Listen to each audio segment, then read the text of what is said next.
ओम शांति।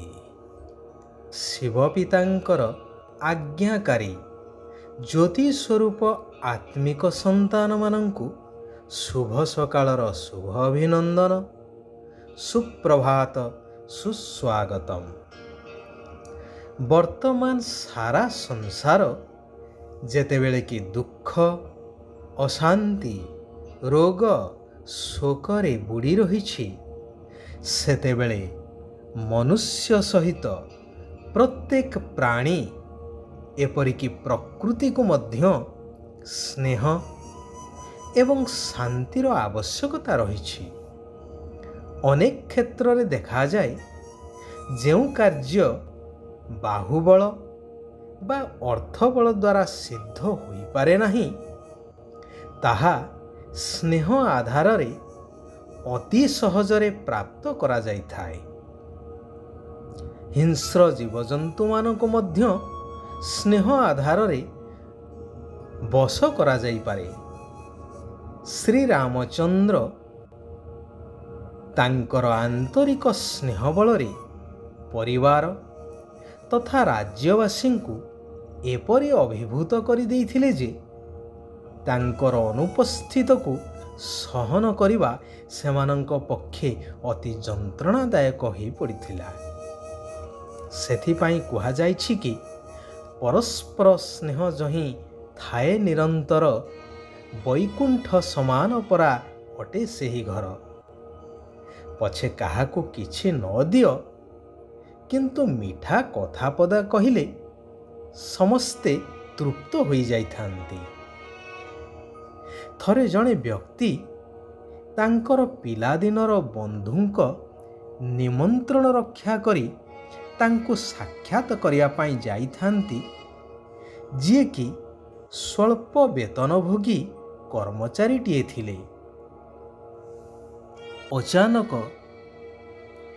तांकर साक्षात होइगला आउ जणे उच्च पदस्थ अधिकारी थिबा तांकर पिलादिनर सांगंक सहित।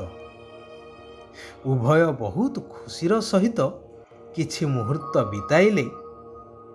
बंधु तांको तांकर ठिकणा प्रदान करी कहिले, तुमे सपरिवार समय देखि निश्चय बुली आसिबो, आउ किछि दिन आम पाखरे रहिबा पाई मध्य योजना करी आसिबो निश्चय।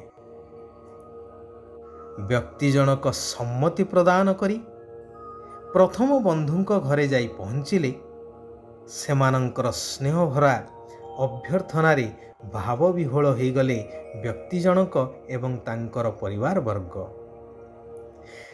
ता सहित साक्षात हेइथिबा अन्य पिलादिनर बंधुंक सहित जहा कथा हेइथिला बा तांकर जो अनुरोधर कथा को कहि बसिले। एहा सुनी प्रथम बंधु जनक कहिले, तुमे तांको पाखकु काली निश्चय जाओ, जेहेतु से उच्च पदस्थ अधिकारी अछंती, काले से मनउणा करिवे। तुमर जेतिकी समय रहिया पाई इच्छा हेबो तांको पाखरे रहिबो, तापरे सीधा आम घरकु सपरिवारे चली आसिबो। व्यक्ति जनक गले द्वितीय बंधुक घरकु। बंधु स्वागत कले। बंधु पत्नी स्वादिष्ट भोजन आदि प्रस्तुत करैबा पाई तांको रोषैया को बराद करदेले एवं खाइबा पीबारे आप्यायित करैले। किंतु तांकर हाव भाव कथाबार्तारे अहंकार स्पष्ट बारी ही पड़ुथिला, आंतरिकता कम थिला। गोटिए दिनर रहणी भितरे व्यक्ति जनक एवं तांकर परिवार अनिश्वासी होई पड़िले। परदिन सकाळु सेमाने प्रथम बंधुक घरकु पळेई आसिले। प्रथम बंधु जेहेतु पूर्वरु जानिथिले द्वितीय बंधुंकर व्यवहार विषय रे, तेणु राति सारा उभय पति पत्नी को मध्य निद्रा ठीक भाव रे हेई नथिला। चिंतित थिले हमर बंधु को ये किपरि व्यवहार करिथिबे।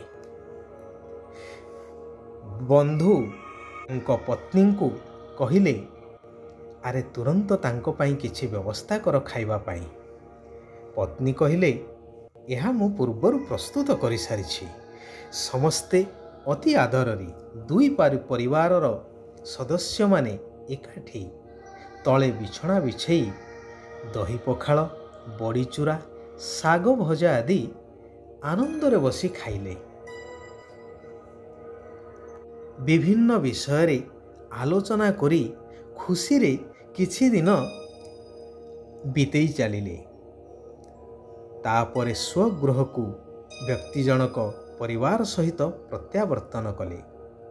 କହିବା ବାହୁଲ୍ୟ, ଲୋକ 56 ପ୍ରକାର ଭୋଜନ ଖାଇ ସନ୍ତୁଷ୍ଟ ରହୁନାହାନ୍ତି, କିନ୍ତୁ କେହି ପୁଣି ଶାଗ ପଖାଳ ଖାଇ ଅତି ଆନନ୍ଦରେ ରହୁଛନ୍ତି।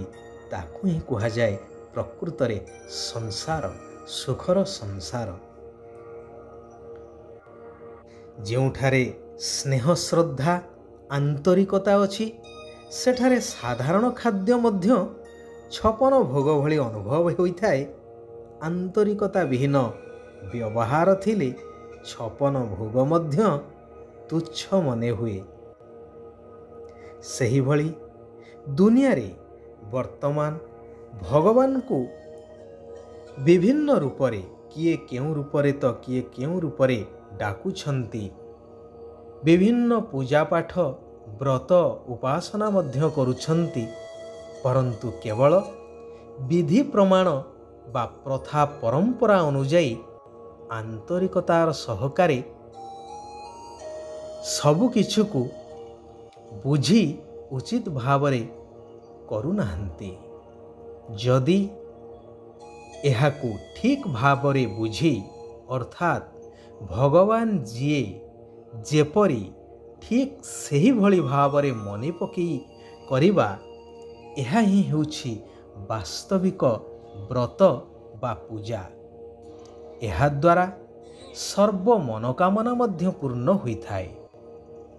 ଭଗବାନ କହୁଛନ୍ତି, ତୁମର ଶୁଦ୍ଧ ନିଶା ରହିବା ଦରକାର ଯେ ଆମେ ଶ୍ରୀମତ ଆଧାରରେ ନିଜର ହିଁ ଶରୀର, ତନ, ଧନ ଦ୍ୱାରା ବିଶେଷ କରି ଭାରତକୁ, ସାଧାରଣ ଭାବରେ ସାରା ବିଶ୍ୱକୁ ସ୍ୱର୍ଗ କରିବାର ସେବା କରୁଛୁ, ତନ, ମନ ଏବଂ ଧନ ଦ୍ୱାରା। ଶିବ ବାବା କହୁଛନ୍ତି, ତୁମମାନଙ୍କ ମଧ୍ୟରେ ବି ସବୁଠାରୁ ଅଧିକ ସୌଭାଗ୍ୟଶାଳୀ ତାକୁ କୁହାଯିବ ଯେଉଁମାନେ ଜ୍ଞାନକୁ ଭଲ ଭାବରେ ଧାରଣ କରିଥାନ୍ତି ଏବଂ ଅନ୍ୟମାନଙ୍କୁ ମଧ୍ୟ ଧାରଣା କରିଥାନ୍ତି। ତୁମ ଭାରତବାସୀ ପିଲାମାନଙ୍କର ଅହୋ ସୌଭାଗ୍ୟ, ଯାହାଙ୍କୁ ସ୍ୱୟଂ ନିରାକାର ଭଗବାନ ଆସି ସହଜ ରାଜଯୋଗ ଶିଖାଉଛନ୍ତି। ତୁମେମାନେ ସଚ୍ଚା ସଚ୍ଚା ବ୍ରହ୍ମାମୁଖ ବଂଶାବଳୀ ସଙ୍ଗମ ଯୁଗୀ ବ୍ରାହ୍ମଣ ହୋଇଛ। ତୁମର ଏହି ବ୍ରାହ୍ମଣ ପରିବାର ଧୀରେ ଧୀରେ ବଢ଼ି ଚାଲିବ। ତେଣୁ ତୁମକୁ ପ୍ରତ୍ୟେକ ଘରକୁ ସ୍ୱର୍ଗ କରିବାର ସେବା କରିବା ଦରକାର। ବର୍ତ୍ତମାନ ଏହି ପୁରୁଣା ଦୁନିଆ ସମ୍ପୂର୍ଣ୍ଣ ପରିବର୍ତ୍ତନ ହୋଇ ନୂତନ ସତ୍ୟଯୁଗୀ ସ୍ୱର୍ଗ ଦୁନିଆରେ ପରିଣତ ହେଉଛି। ତେଣୁ ସେହି ଦୁନିଆକୁ ଯିବା ପାଇଁ ନିଜକୁ ସମ୍ପୂର୍ଣ୍ଣ ଉପଯୁକ୍ତ କରାଇବା ପାଇଁ ବା ସମ୍ପୂର୍ଣ୍ଣ ହେବା ପାଇଁ ଯୋଗର ଯାତ୍ରାରେ ରହିବା ନିହାତି ଆବଶ୍ୟକ। ନିଜକୁ ନିରାକାର ଜ୍ୟୋତିର୍ବିନ୍ଦୁ ଆତ୍ମା ମନେ କରି ନିରାକାର ପରମାତ୍ମା ଜ୍ୟୋତିର୍ବିନ୍ଦୁଙ୍କୁ ମନେ ପକାଇ ଚାଲିବା ଦରକାର। ନିଜର ଚାଲିଚଳଣିକୁ ଉତ୍ତମ କରିବାକୁ ହେବ। ସଭ୍ୟତାର ସହିତ ବ୍ୟବହାର କରିବାକୁ ହେବ।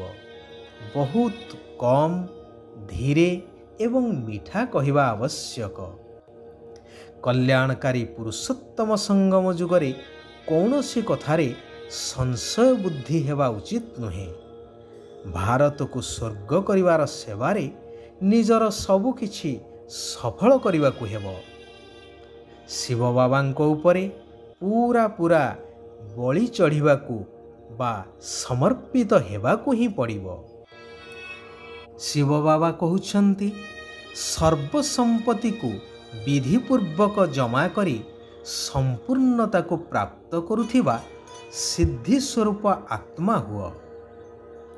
सेगुड़ी को निज प्रति एवं अन्य मानक प्रति शुभ मनोवृत्तिर सहित कार्य लगाओ, ताहेले संपूर्णता रूपी सिद्धि को प्राप्त करी सिद्धि स्वरूप होइजिव।